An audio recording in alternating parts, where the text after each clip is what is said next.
तो प्यारे बच्चों, कैसे हैं आप लोग। आशा करता हूं कि आप लोग बेहद अच्छे होंगे। बिहार बोर्ड कक्षा 12वीं का क्रैश कोर्स हमारा प्रारंभ हो चुका है। यह क्रैश कोर्स 27 सितंबर को प्रारंभ हुआ था। सभी विषय का शुल्क यानी फ़ी है मात्र 1000 रुपये, यानी कि क्रैश कोर्स का फ़ी 1000 रुपये है सभी विषय के लिए, जिसमें आपको गैस क्वेश्चन के अकॉर्डिंग तैयारी कराया जाएगा। हमारा गैस क्वेश्चन 100% टकराता है। इस गैस क्वेश्चन में 3 टाइप के क्वेश्चन आपको देखने को मिलेंगे, MVVI, VVI और इम्पोर्टेंट। यदि आप सिर्फ MVVI प्रश्न ही कर लेते हैं तो आपको निश्चित तौर पे 70% मार्क्स आना ही आना है। तो कोर्स को ज्वाइन करने के लिए आप हमसे कांटेक्ट कर सकते हैं। हमारा नंबर है 70 61 50 45 52। प्यारे बच्चों, इतिहास में मैंने सब्जेक्टिव के अंतर्गत 1 से लेकर के 6 प्रश्न मैंने करा दिया था। यदि आप पेड कोर्स परचेज किए न होंगे तो पेड कोर्स में गैस क्वेश्चन में आपको लगभग 600 ईसा पूर्व से 600 ईस्वी आपको रहेगा। इसके अंतर्गत मैं प्रश्न 1 और 2 यानी कि 2 प्रश्न आज मैं आप सभी को कराऊंगा, लेकिन प्रश्न की संख्या बहुत है। अब कौन सा प्रश्न MVVI है यह जानने के लिए आपको कोर्स को ज्वाइन करना ही पड़ जाएगा। ठीक है, तो आप अवश्य रूप से कोर्स को ज्वाइन करें, तभी आपको अच्छे से समझ आएगा। ठीक है, तो प्रश्न संख्या 1 से 2 आज हम आप सभी को उत्तर कराने के लिए जा रहे हैं, लगभग 600 ईसा पूर्व से 600 ईस्वी के बीच का। ठीक है, तो हमारा जो पहला प्रश्न निकल कर के आता है, हमारा पहला प्रश्न है मोड प्रशासन की जानकारी दें। मैंने आप सभी को मोड प्रशासन के बारे में मैंने बताया था, ठीक है, कि किस प्रकार मगध का अंत करके, ठीक है, यानी मगध साम्राज्य का जो अंतिम वंश था यानी नंद वंश का अंतिम शासक धनानंद को पराजय कर किस प्रकार चंद्रगुप्त मौर्य ने मौर्य साम्राज्य की स्थापना की, और मौर्य साम्राज्य के अंतर्गत जो भी प्रशासन रहा उसके बारे में आपको जानकारी देना है। ठीक है, अब यहाँ पे प्रश्न आता है कि जो मौर्य प्रशासन है, आखिर ये मौर्य प्रशासन का जानकारी हमें कहाँ से मिलता है, ये सबसे बड़ी बात है। मैंने आपको बताया था कि मौर्य प्रशासन की जानकारी हमें साहित्यिक रूप में देखने को मिलता है। साहित्य रूप में मैंने बोला था, मैंने आपको समझाया था कि साहित्य स्रोत क्या होता है, साहित्य रूप कहिए या साहित्य स्रोत कहिए। ठीक है, साहित्य स्रोत के अंतर्गत मैंने लेक्चर के वीडियो में मैंने आपको कहा था कि कौटिल्य का अर्थशास्त्र देखने को मिलता है। ठीक है, विशाखा दत्त का मुद्रा राक्षस से हमें जानकारी मिलता है, विष्णु पुराण से, बौद्ध धर्म के ग्रंथों से, जैन धर्म के ग्रंथों से, इन सभी से हमें मौर्य प्रशासन की जानकारी मिलती है। ठीक है, उन्हीं स्रोतों के आधार पर यानी इन्हीं स्रोतों के आधार पे हमें मौर्य प्रशासन के बारे में बताना है कि किस प्रकार का प्रशासन था। जैसे केंद्रीय शासन था, ग्रामीण शासन था, प्रांतीय था। ठीक है, तो प्यारे बच्चों उत्तर हम लोग देख लेते हैं। ठीक है, तो जैसा कि हम जानते हैं मौर्य प्रशासन की जानकारी हमें साहित्यिक स्रोतों में, किस स्रोतों में, तो साहित्यिक स्रोतों में मैंने आप सभी को साहित्य स्रोत बता चुके हैं। ठीक है, तो साहित्यिक स्रोतों में कौटिल्य का अर्थशास्त्र से मिलता है। कौटिल्य जिसका बचपन का नाम विष्णुगुप्त था, जिसे हम चाणक्य भी नाम से जानते हैं। ठीक है, विशाखा दत्त का मुद्रा राक्षस। ठीक है, अब जो विशाखा दत्त ने जो लिखा था मुद्रा राक्षस, उनसे भी हमें मौर्य प्रशासन का जानकारी मिलता है। विष्णु पुराण से मिलता है, बौद्ध धर्म के ग्रंथ से मिलता है, और जैन धर्म के ग्रंथों से हमें मौर्य इतिहास की जानकारी मिलती है। ठीक है, मौर्य प्रशासन अत्यंत ही उच्च कोटि का था। ठीक है, अब इनसे हमें क्या जानकारी मिलती है, इनसे हमें यह जानकारी मिलती है कि जो हमारा मौर्य प्रशासन था वो काफ़ी उच्च कोटि का था, और यहाँ का जो राजा होता था, राजा सर्वोपरि था। राजा क्या था, राजा सर्वोपरि था। ठीक है, मौर्य शासकों ने कठोर दंड प्रावधान कर समाज को भयमुक्त प्रशासन प्रदान किया था। ठीक है, यानी एक सुलभ तरीके से समाज को चलाने के लिए इन्होंने कठोर दंड का प्रावधान किया था मौर्य प्रशासन ने। ठीक है, मौर्य प्रशासन को 4 भागों में बांटा जा सकता है। मौर्य प्रशासन को कितने भागों में बांटा जा सकता है, तो 4 भागों में बांटा जा सकता है। ठीक है, ये आपका 4 भाग है। एक आपका है केंद्रीय शासन, दूसरा है नगर शासन, तीसरा ग्राम शासन, और चौथा है आपका प्रांतीय शासन। प्यारे बच्चों, यदि आपको लघु में प्रश्न आएगा, चूंकि अभी तो हम तो लघु करा रहे हैं, तो आपको डायरेक्टली लिखना है मौर्य प्रशासन को 4 भागों में बांटा गया था, जो कि इस प्रकार है: केंद्रीय शासन, नगर शासन, ग्राम शासन, प्रांतीय शासन। लघु में आपको डील नहीं करना, यानी कि इसके बाद आपको कुछ नहीं लिखना, लघु में बस इसी पॉइंट को लिख करके छोड़ देना है, ठीक है। लेकिन यदि यही प्रश्न दीर्घ में पूछा जाए तो आपको इन चारों पॉइंटों को डील कर देना है। इसलिए मैंने सोचा कि क्यों ना मैं इसे अच्छे से डील करके आपको समझा दूं, ताकि यदि दीर्घ में भी आता है तो आपको किसी भी प्रकार का कोई दिक्कत ना हो, ठीक है। तो देखिए, केंद्रीय शासन, ठीक है। तो केंद्रीय शासन हम लोग देखेंगे। केंद्रीय शासन के अंतर्गत सत्ता का केंद्र राजा होता था। सत्ता का केंद्र क्या होता था? राजा, यानी केंद्र में राजा विराजमान होता था, ठीक है।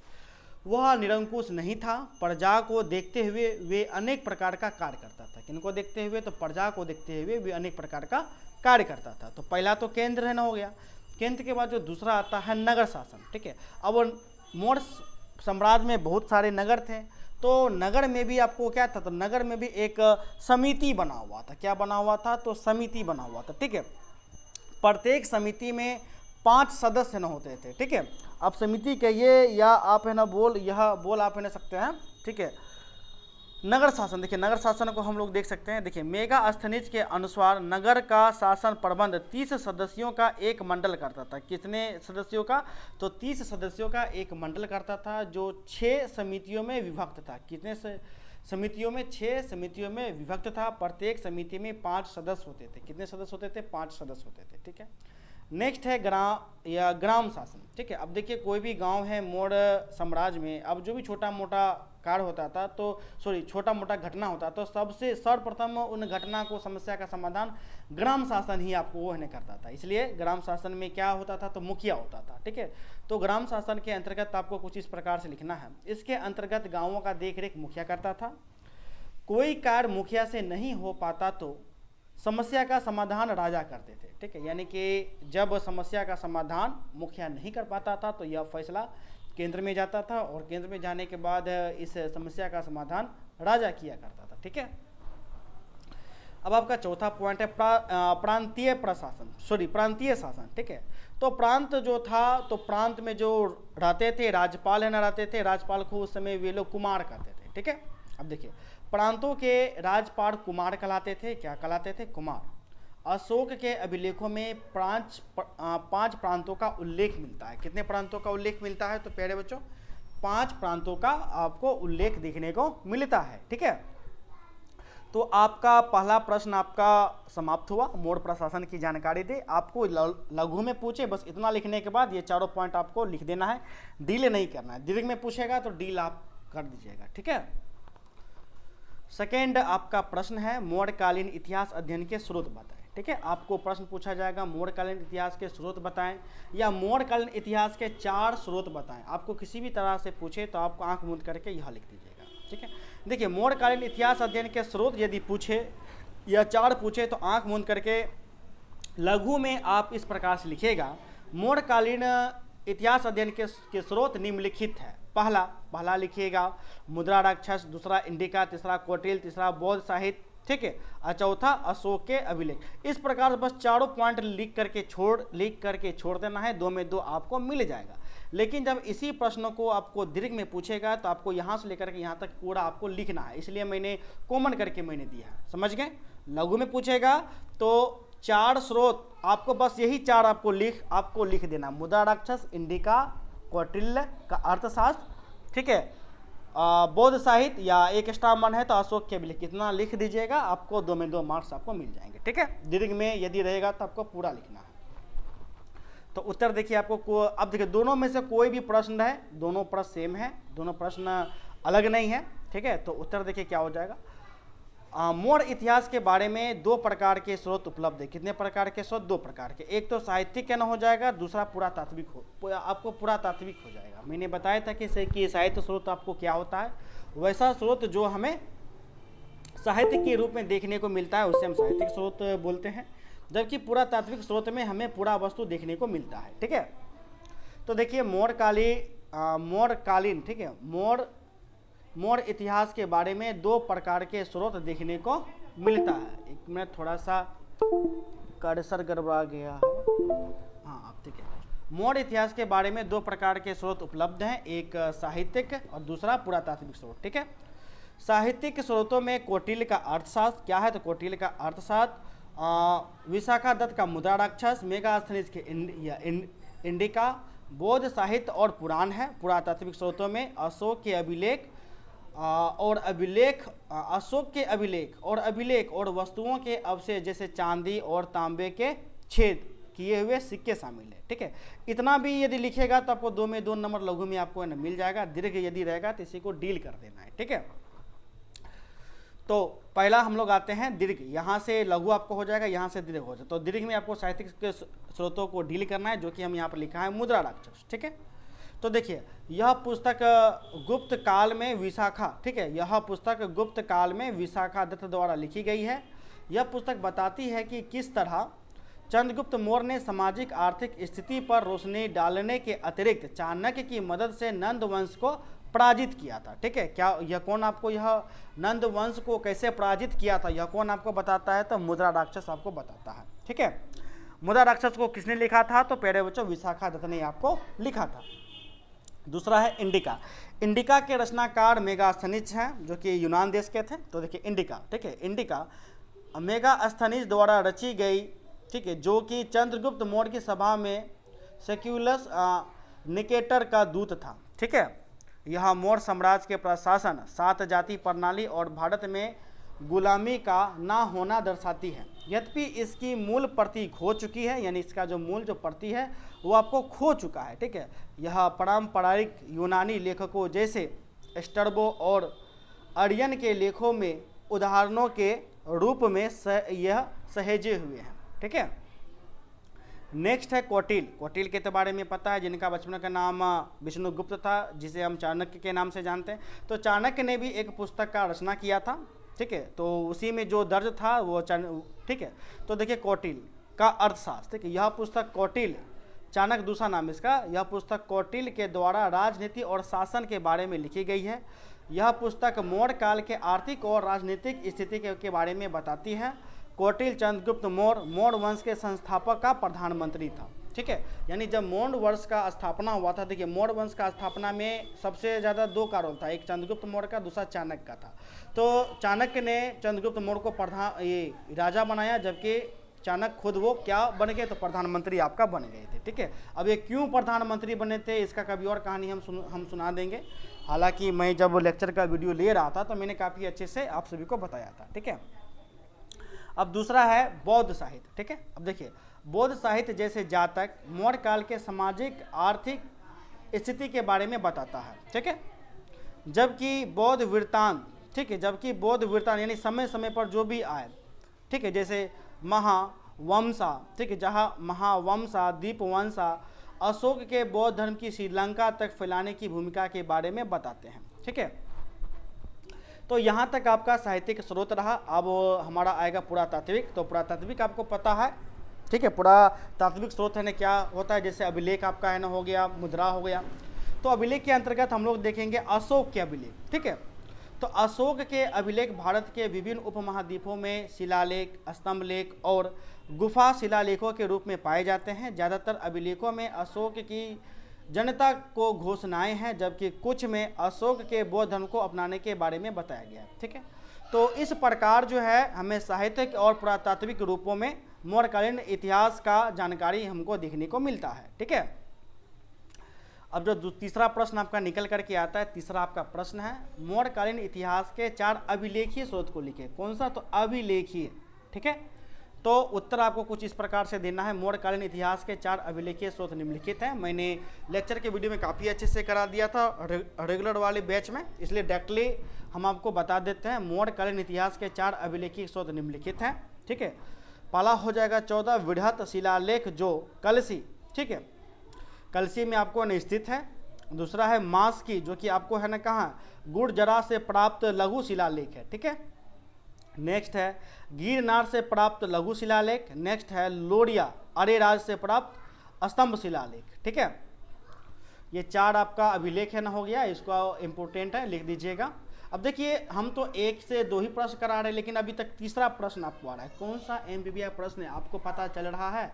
आपको तो पता नहीं चल रहा है। इसलिए प्यारे बच्चों आप अवश्य रूप से पेड कोर्स को ज्वाइन कर लीजिए। मात्र 1000 लगेंगे सभी विषय के लिए। ठीक है, अब नेक्स्ट आपका प्रश्न है, समुद्रगुप्त पर एक संक्षिप्त टिप्पणी लिखें। मैंने आप सभी को समुद्रगुप्त के बारे में बताया था, मैंने आपको ये भी बताया था कि समुद्रगुप्त किसका बेटा है, तो समुद्रगुप्त चंद्रगुप्त प्रथम का बेटा है। किसका बेटा?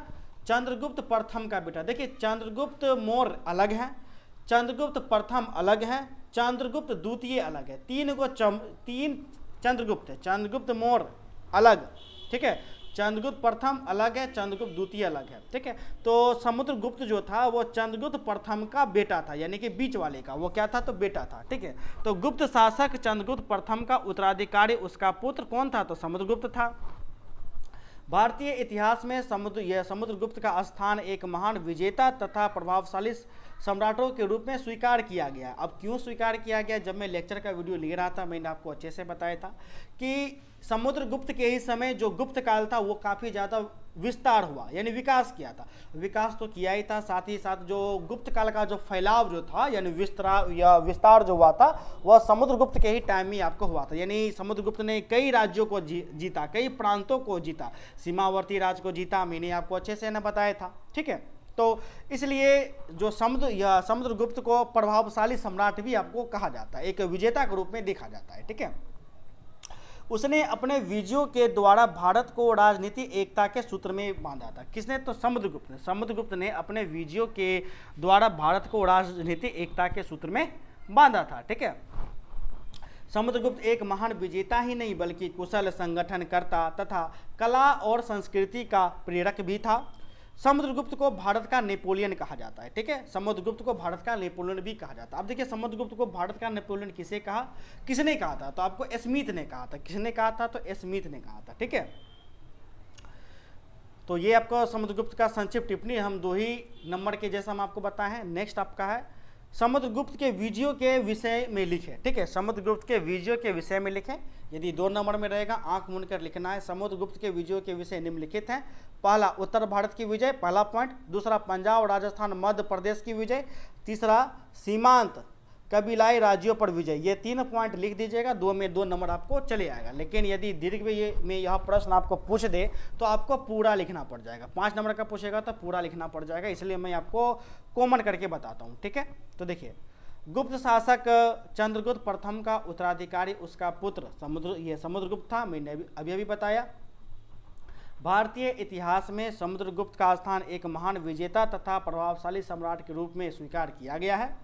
उसने अपने विजयों के द्वारा भारत को राजनीतिक एकता के सूत्र में बांधा है, ठीक है। समुद्रगुप्त एक महान विजेता ही नहीं बल्कि कुशल संगठनकर्ता तथा कला और संस्कृति प्रेरक भी था, ठीक है। समुद्रगुप्त को भारत का नेपोलियन कहा जाता है, ये तो कॉमन हम आपको लिखा दिए हैं, पैराग्राफ चेंज करके फिर से लिखना है। समुद्रगुप्त का दरबारी कवि हरिसेन के प्रयाग प्रशस्ति लेख में उन जनगणों और देशों के नाम गिनाए हैं जिनको समुद्रगुप्त ने जीता था। उसके प्रमुख विजय कुछ इस प्रकार है, ठीक है। पहला हो जाएगा उत्तर भारत की विजय। मैंने जब लेक्चर का वीडियो लिया था रेगुलर क्लास में तो मैंने आपको इसे अच्छे से बताया था, ठीक है। तो उत्तर भारत की विजय, ठीक है। तो देखिए, प्रयाग प्रशस्ति द्वारा जानकारी मिलती है कि समुद्रगुप्त ने उत्तर भारत के 9 राज्यों को जीतकर अपने साम्राज्य में मिलाया था। कितने राज्यों को जीतकर? 9 राज्यों को जीतकर। वे राज्य थे, चाहे तो मन है तो इतना लिखिए, मन है तो नहीं लिखिए, तो ये नहीं भी लिखेगा तो कोई दिक्कत नहीं। 9 राज्य है। वाकाटक राज आपका है न हो गया, ठीक है। मतील राज आपका है न हो गया। नागवंश आपका हो गया। पुष्करण हो गया, नागसेन हो गया, मथुरा हो गया, नागसेन हो गया, ठीक है। असम हो गया। खाली आप इतना तक लिख दीजिए, काफ़ी है, ठीक है ना। दूसरा आपका है पंजाब, राजस्थान और मध्य प्रदेश की विजय, इसको आपको डील करना है। समुद्रगुप्त के लेख से मालूम पड़ता है कि समुद्रगुप्त के समय उत्तर पश्चिमी भारत और पंजाब में अनेक गणतंत्रीय जातियां थीं। हरिसेन के कथानुसार इन 9 जातियों ने समुद्रगुप्त की अधीनता स्वीकार कर ली थी। ये जातियां हैं मालवा, अमीर, काक, मुद्रक, ठीक है, इत्यादि। इस प्रकार से आपको जातियां था जिन्होंने समुद्रगुप्त के अधीन रहना स्वीकार कर लिया था, ठीक है। नेक्स्ट है सीमांत कबीलाई राज्यों पर विजय, ठीक है। डैश देकर के आपको लिखना है। समुद्रगुप्त ने लगातार राज्य और प्रभाव की बढ़ते देखकर बंगाल, असम, नेपाल आदि अनेक सीमांत राज्यों को कुछ सीमांत राज्यों को कर देना स्वीकार कर लिया था, यानी कि इतना उसका दबदबा हो गया था कि सीमावर्ती जो भी राज्य था, जैसे नेपाल हो गया, असम हो गया, उसको कर देना स्वीकार कर लिया था, ठीक है, और उसकी अधीनता स्वीकार कर ली। तब जैसे ही अधीनता स्वीकार करेगा तो वो सीमावर्ती राज्य ऑटोमेटिक है कि गुप्त के अधीन है ना हो जाएगा। तो इस प्रकार समुद्रगुप्त ने क्या किया था, तो क्षेत्रों को जीत करके अपने साम्राज्य में मिलाया था। वो साम्राज्य कौन था, तो गुप्त साम्राज्य, ठीक है। तो हम कह सकते हैं कि समुद्रगुप्त के समय जो है गुप्त साम्राज्य काफ़ी ज़्यादा विकास किया, उसके क्षेत्रफल में काफ़ी ज़्यादा क्या हुआ, बढ़ोतरी हुई, ठीक है।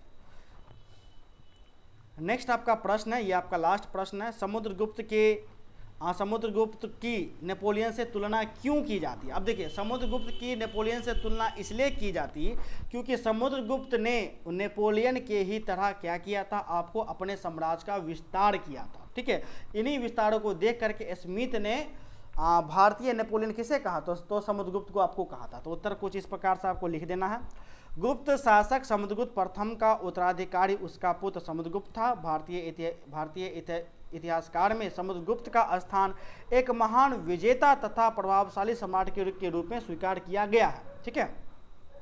उसने अपने विजयों के द्वारा भारत को राजनीति एकता के सूत्र में बांधा। समुद्रगुप्त एक महान विजेता ही नहीं बल्कि कुशल संगठनकर्ता तथा कला और संस्कृति का प्रेरक भी था। इतना तो हम तो अच्छे से समझा चुके हैं, ठीक है। समुद्रगुप्त ने एक विस्तृत साम्राज्य का निर्माण किया। समुद्रगुप्त के विजय अभियानों को देखते हुए इतिहासकार स्मिथ ने उसे भारतीय नेपोलियन कहा, या यूँ कहो कि उससे तुलना की, ठीक है। तो प्यारे बच्चों, 2 प्रश्न आज हम आपको करा दिए हैं इंपॉर्टेंट। यदि आप जानना चाहते हैं कौन सा MBBI प्रश्न है तो इसके लिए आप अवश्य रूप से ज्वाइन करें हमारा पेड कोर्स, क्रैश कोर्स। यदि आप पेड कोर्स ज्वाइन करते हैं तो आपको वीडियो लेक्चर पूरा का पूरा ग्रुप में आपको दिया जाएगा, पूरा नोट्स दिया जाएगा, गेस्ट क्वेश्चन दिया जाएगा, ठीक है, सभी विषय का दिया जाएगा। बहुत सारे वीडियो आपको लॉक भी रहेंगे, इसलिए पेड कोर्स ज्वाइन नहीं करिएगा तो सभी वीडियो आपको देखने को नहीं मिलेगा। तो प्यारे बच्चे, मिलते हैं नेक्स्ट वीडियो में, तब तक के लिए बाय, धन्यवाद।